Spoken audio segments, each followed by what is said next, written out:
Kalau kita sebut nama Alex Ferguson, beliau sinonim dengan jawatan manager di Manchester United. Tapi tahukah anda, beliau juga pernah menjadi manager, merangkap jurulatih kepada pasukan Piala Dunia, iaitu pasukan Scotland. Ceritanya bermula apabila pengurus Scotland pada masa tu, Jock Stein, meninggal dunia selepas rebah di tepi padang kerana serangan jantung dalam perlawanan terakhir peringkat kumpulan kelayakan Piala Dunia 1986. Tapi mujur juga Scotland layak ke perlawanan play-off untuk kelayakan Piala Dunia selepas mencatatkan keputusan seri dalam perlawanan terakhir tu menentang Wales. Alex Ferguson selaku pembantu kepada Stein bersetuju untuk menjadi pengurus interim dalam kempen kelayakan Piala Dunia pasukan Scotland, dengan harapan untuk memastikan pasukan Scotland layak ke Piala Dunia Mexico menjadi kenyataan, berbekalkan dengan pasukan skuad emas Scotland pada masa tu. Akhirnya Scotland berjaya mengesahkan tempat mereka ke Mexico selepas menewaskan Australia dengan keputusan 2-0 secara agregat pada peringkat playoff.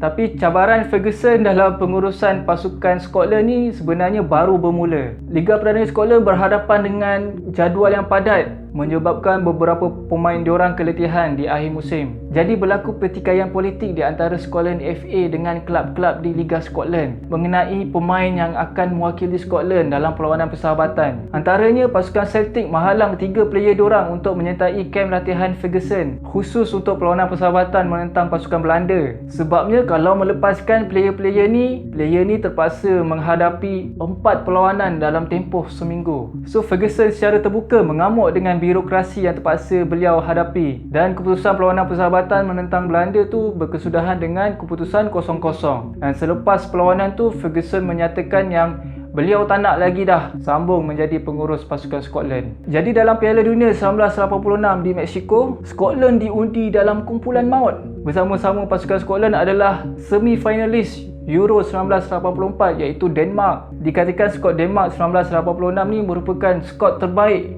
yang ada di negara itu. Selain itu, dalam kumpulan E bersama-sama pasukan Scotland adalah pasukan Jerman Barat yang merupakan pasukan pilihan, dan juga wakil daripada Amerika Selatan iaitu pasukan Uruguay. Lagi mengeruhkan keadaan, Ferguson terpaksa melupakan khidmat penyerang terbaik yang dia ada, iaitu legenda Scotland Kenny Dalglish yang mengalami kecederaan lutut. Menentang pasukan Denmark di perlawanan pertama peringkat kumpulan, Scotland tewas tipis dengan keputusan 1-0. Tapi Ferguson tak puas hati dengan game tu, sebabnya ada satu gol daripada Roy Atkins dibatalkan oleh pengadil. Semakan selepas perlawanan mendapati gol tersebut sebenarnya sah. Malangnya tak ada VAR untuk membantu Scotland pada masa tu. Perlawanan kedua Scotland menentang pasukan Jerman Barat merupakan pasukan pilihan dan lawan yang dianggap sukar dalam kumpulan E ni. Tapi Scotland berjaya mengejutkan pasukan Jerman Barat dengan jaringan pendahuluan daripada Gordon Strachan. Tapi Jerman Barat tak tunggu lama. 5 minit lepas jaringan pendahuluan tu, Rudi Völler berjaya menyamakan kedudukan. Dan seterusnya Jerman Barat berjaya mendahului pada awal babak separuh masa kedua. So Scott Ferguson tewas dalam perlawanan kedua ni, dan pasukan Scotland diambang penyingkiran dan bakal balik awal dalam Piala Dunia 1986. Masa kempen Piala Dunia ni juga, Ferguson bergaduh dengan player penyerang dia, iaitu